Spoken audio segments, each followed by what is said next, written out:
Alright, man. I'm going to attack. Blocked. Savior of my life total. Why do you gotta do this each time? Alright, let's attack again. Blocked. Savior of my life total. Man, you are just such a clown. Come on, let's just play a normal game. I'm gonna Diablo Jumbe and attack with Shanks. Blocked. Oh. Yeah, that kind of ruins my whole bit. Well, that was short lived. Good game. Alright, future jank here. I forgot to go over blocking as a mechanic, and that we can't have that. This is the everything blocker video. So, how blocker, after your opponent declares an attack, you may rest this card to make it the new target of the attack. What that means is a couple things. First off, like let's say they were going to swing with Basil Hawkins, which is 6k, you could block it with Eustace Kidd at 7k, and then you're not going to have to put it in the trash or use a counter to defend it so that it doesn't go to the trash. Okay? And then if they wanted it to go to the trash, they'd have to swing with an 8k to have it go to the trash, or have you use cards on protecting it. So that's the nice thing about blocking. You can defend yourself with something, a chump blocker, Sachi, or like Chopper or something. Or you can use big blockers, and then you can kind of chump block smaller attacks, and then you can still keep your blocker up for the next turn. Okay, so here we go. We got all of the stuff going. This is going to be the everything blocker video. We're going to be talking about blockers today. We're going to be going through every single blocker in the One Piece TCG. So I'm going to start with the 1 for 1k blockers. These are super good. There are 3 to 4 ofs in almost every single deck because they are just super efficient. They get the job done. They block an attack, and you can play them for 1, so it's just busted. Then we have Bartolomeo. He when he has 2 Dawn on him, he has the opponent's turn. This character gains plus 3,000 power. He costs 2. The only downside is that you have to put resources into him to make him especially useful. And for the most part, you aren't actually getting that much because he's still 5k, which means that if they're swinging at your life, he's still going to be going to graveyard. And then you have the other Bartolomeo. He doesn't have a counter. I don't particularly like him because there's not a lot of reasons to use him at this point. There might be later, but I'd prefer this Bartolomeo than over that one. Then you have Kobe. Okay, and Kobe, he triggers to play the card. He's 3 for 3,000, so he's a little bit better than the Robin blocker that triggers. But he's still, I don't like the fact that he doesn't have counter for a 3 is just kind of rough. Then you have Jinbei, and Jinbei on Dawn, on block, you play 1 character card with a cost of 2 or less from your hand. So one of the issues with this card, even though it seems like it's pretty good, because it's 4 for 5k with block, and then on block it does something, which is generally really good. The issue is that it doesn't have any counter. And one of the downsides is you can only have so many cards without counter, right? And then the other thing is for the 2 costs, the best things that you can be getting are probably these, or you could put out a free Usopp, or you could put out a free Sanji, but even then, it's not particularly good because they only cost 2, and you had to put 1 Dawn on him to block, and it's not like he got any of the other resources. And then the other thing is because he doesn't have a counter and you can only run so many non-counter things, of course, here are the main contenders that you're looking at. You know, you got your Rush Luffy, which is just gross, unblockable, really strong card. And then you have Roronoa Zoro, which is 3 for a rush for 5k. Comes out, he's already swinging. So, you know, to give up one of your slots where you're going to be putting a non-counter thing in, it just feels bad to put Jinbei in there because there's just way better things in red to be doing than to be putting out a 2 cost for free. Okay, so now we are moving on to purple. All right, so to start off with purple, we're going to be starting off with the regular. So this is the Black Maria. This is the blocker. It's 2 for 2K. It's a blocker as a counter. So in some ways, because it has a counter, it's a little bit better than Chopper, say. But the only issue is that I'd prefer to get the 1 for 1K even without the counter, because generally you're going to be playing Chopper really easily. It's not that big of a deal to play him. But it's a good card. This is definitely worth playing, especially in purple where there's not a lot of blockers. And then you have Kurozumi Higurashi, which is 2 1K counter, 3K blocker. One of the nice things about Higurashi is because it being 3K, that means that this can block Shanks.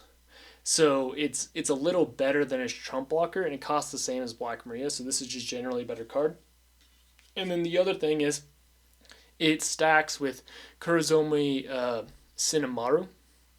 And what he does is Kurozumi clan characters other than Kurozumi Sinamaru cannot be KO'd in battle.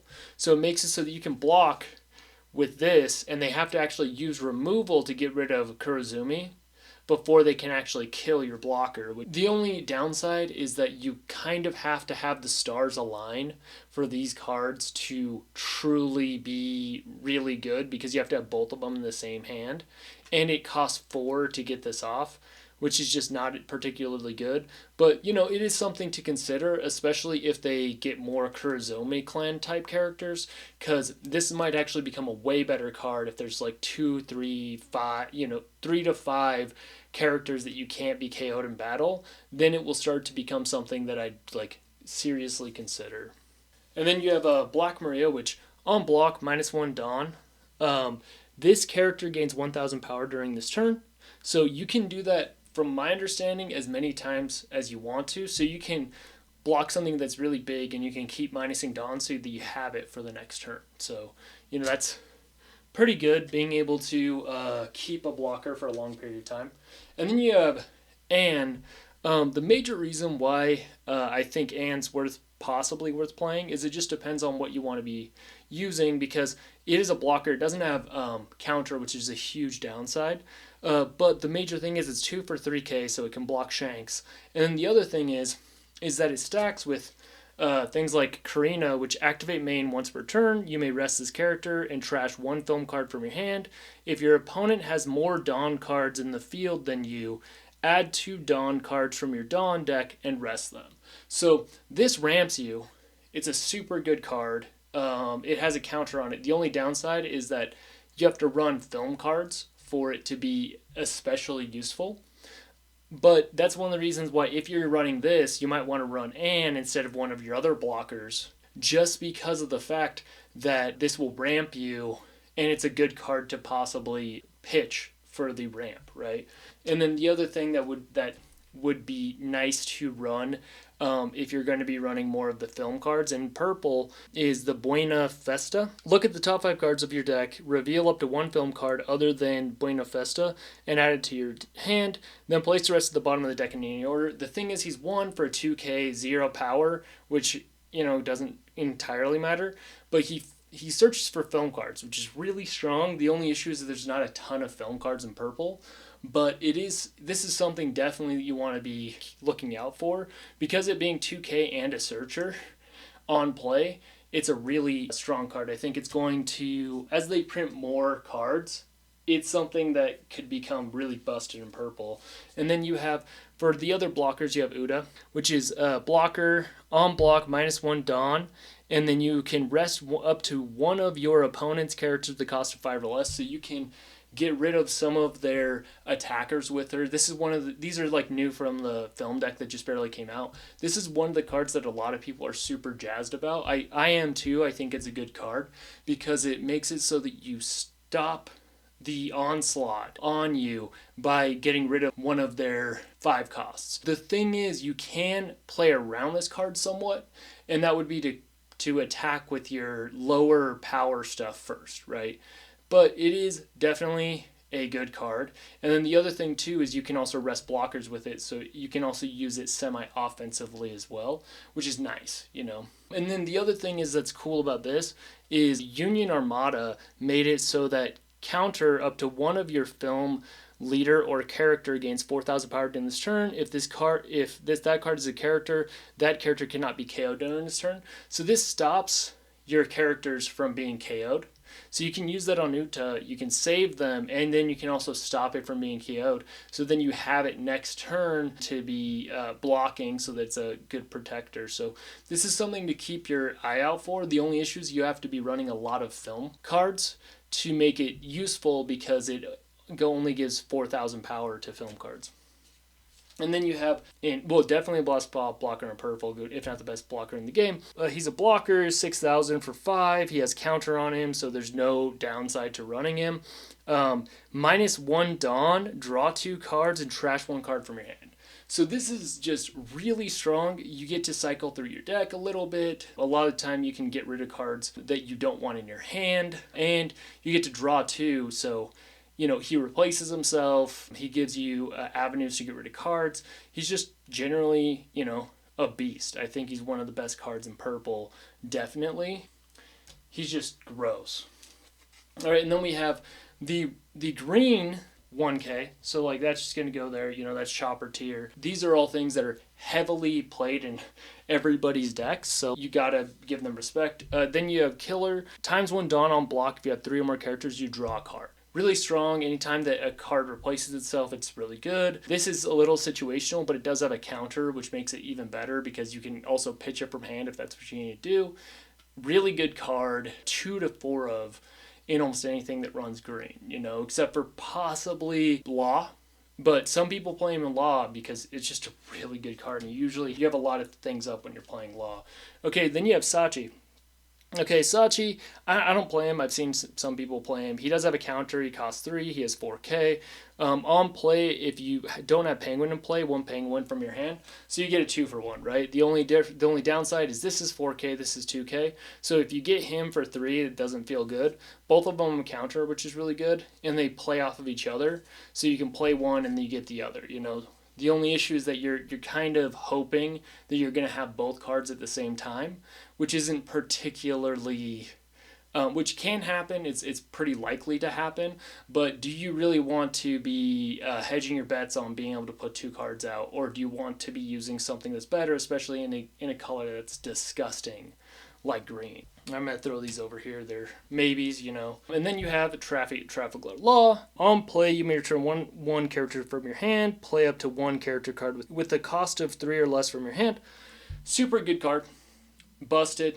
There's almost no reason not to be running these if you're going to be running green. There's an argument. Some people say you should be running 2. Some people should say you should be running 4. It's just all over the place. It is a super busted card. Even if you don't fall on the 4 end or the 2 end, everyone's going to tell you that's worth running. Mostly because it recurves and bounces back some of your on-play effects, which is just a really strong thing to be doing. And he's a blocker with 6K for 5. Busted card. All right, and then you got Eustace Captain Kid. This is the blocker kid. Blocker, if you put 1 Dawn on him at end of turn, set this card is active. So the best part, you can attack with him. And then at the end, you can just put him back to active. He's really busted card. The other thing is, he doesn't have a lot of ways to remove him. They either have to 2 for 1 you with Otama Jet Pistol, right? So they'd have to Otama Jet Pistol to get rid of him, which is a 2 for 1, which is good because you're getting rid of their cards. Or the only thing that 1 for 1's it is Rakil Mihawk, which if you're not playing against purple, if you're not playing against blue, you don't really have to be worrying about that, right? It's just a really good card. Anytime that you can swing and still have a blocker open, you're feeling good.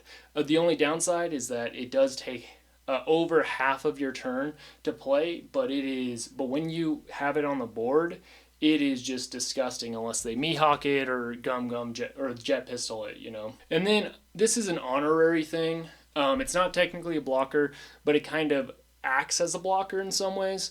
You have Eustace Captain Kidd. If he has a Dawn on him, first off, if this character is rested, your opponent cannot attack any other character other than Eustace Captain Kidd. That's the first thing.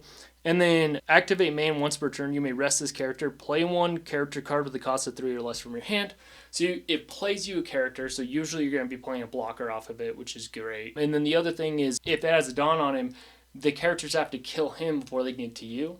So this card just becomes an unstoppable wall most of the time. Here's the alternate art on there too.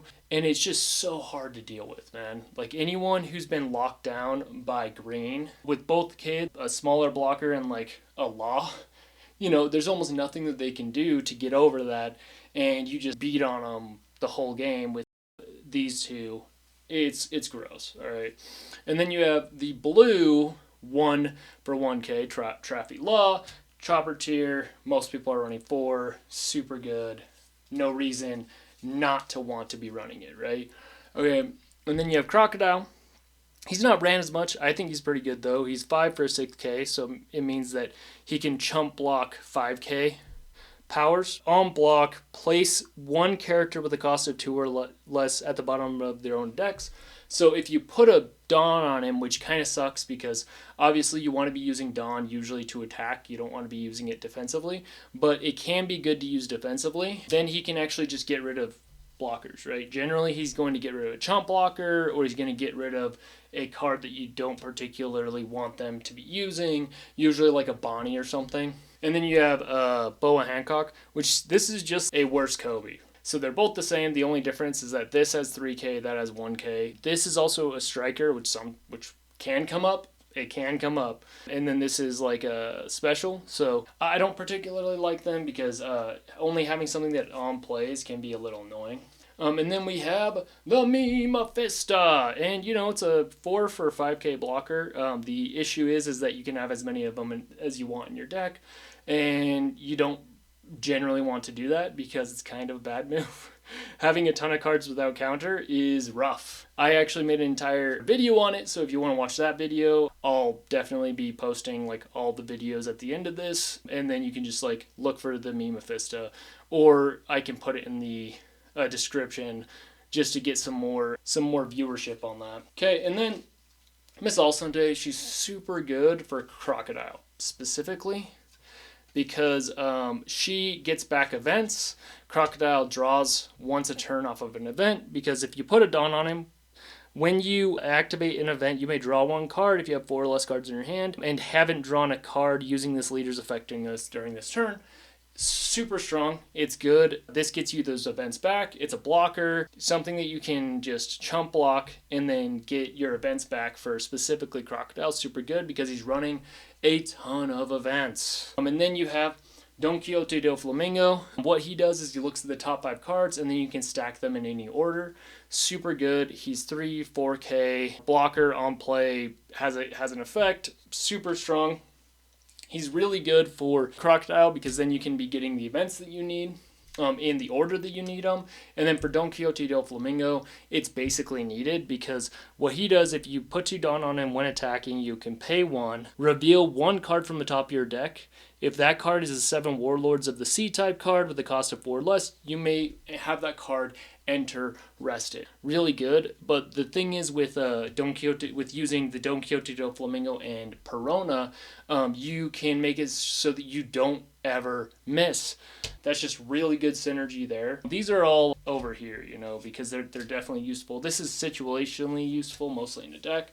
Then you have Bartholomew Kuma, blocker.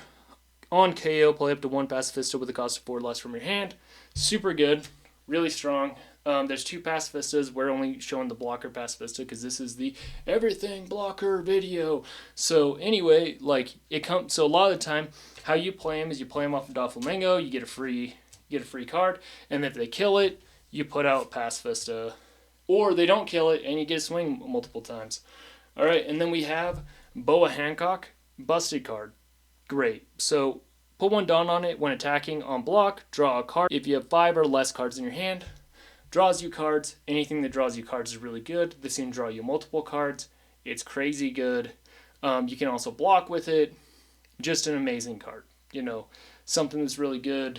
if you want to be running this, there's no reason not to run a good amount of them.